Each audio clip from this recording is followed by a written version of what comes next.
Georgetown, internships are among the most popular extracurricular activities. Our school's location in Washington, D.C. gives students great access to many internship opportunities, such as working with government organizations, firms, or research institutions located in the nation's capital. Georgetown students are expected to perform internships during their time on the hilltop, and prestigious internships are viewed as status symbols among students.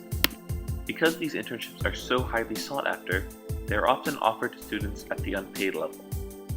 I have had 2 unpaid internships in my time at Georgetown, one in the office of my senator, Bill Nelson, and one in the office of my congresswoman, Kathy Castor. Also, I talked to 3 of my friends, Angela, Daniel, and Graham, who have also had unpaid internships while studying at Georgetown.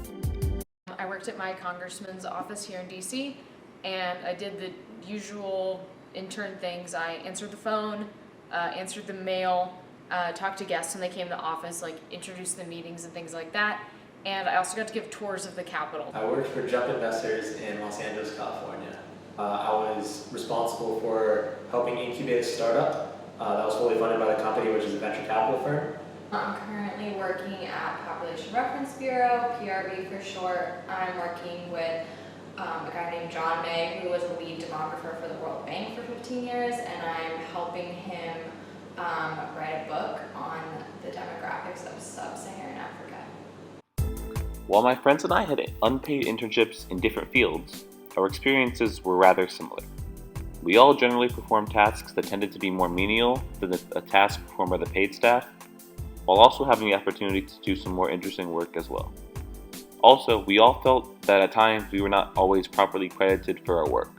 For instance, Angela talked about having worked on a project at the request of a staffer in the office of Representative Blackburn, which took her quite a bit of time, yet she did not feel adequately credited for her work, which was very similar to experiences I had working on the Hill.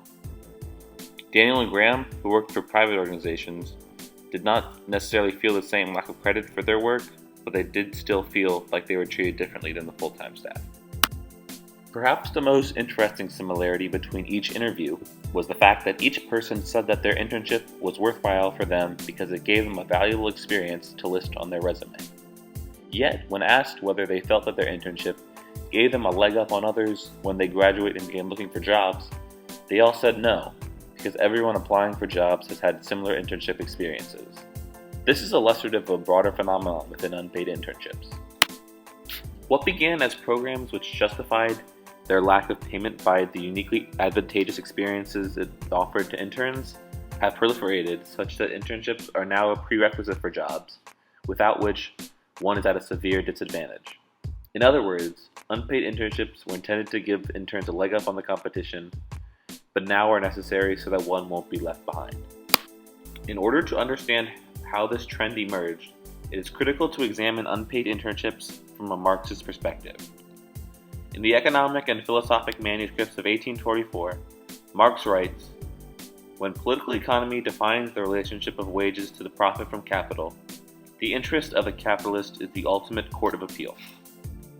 This quote means that the disbursement of resources from a firm to its workers is inherently carried out on such terms that are most favorable to the capitalist. Unpaid internships are the logical conclusion of this system. Paying workers nothing is the most favorable arrangement for capital. Not only does institutionalizing unpaid internships as a prerequisite for jobs give huge advantages to the wealthy who can afford to work without pay, and thus furthers the concentration of wealth in the hands of the elite, but it also represents the Marxist phenomenon of commoditization of labor. Marx describes commodification of labor by saying, labor does not only produce commodities, it produces itself as a commodity.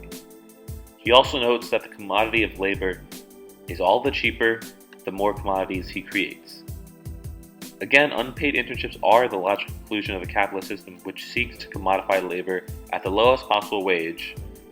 By framing labor as experiences to be consumed, it isolates the worker from the labor they perform, and thus allowing firms to receive labor unpaid. Viewing labor as a commodity, it is possible to analyze unpaid internships by using Marx's general formula for capital. A more conventional labor structure can be signified by the formula C-M-C. where the first C is the labor one performs, M is their wage, and the second C is commodities bought with wages.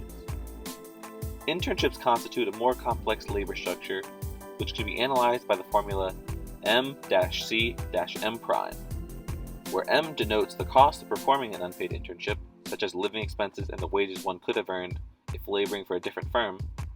C represents the opportunity to labor for the firm, which is itself the commodity, and M' represents the money one will make in the future with the surplus value from being able to get a higher job having had the internship. Using the general formula for capital, Marxist theory remains highly relevant in analyzing unpaid internships, even though the practice did not exist at the time of Marx's writing.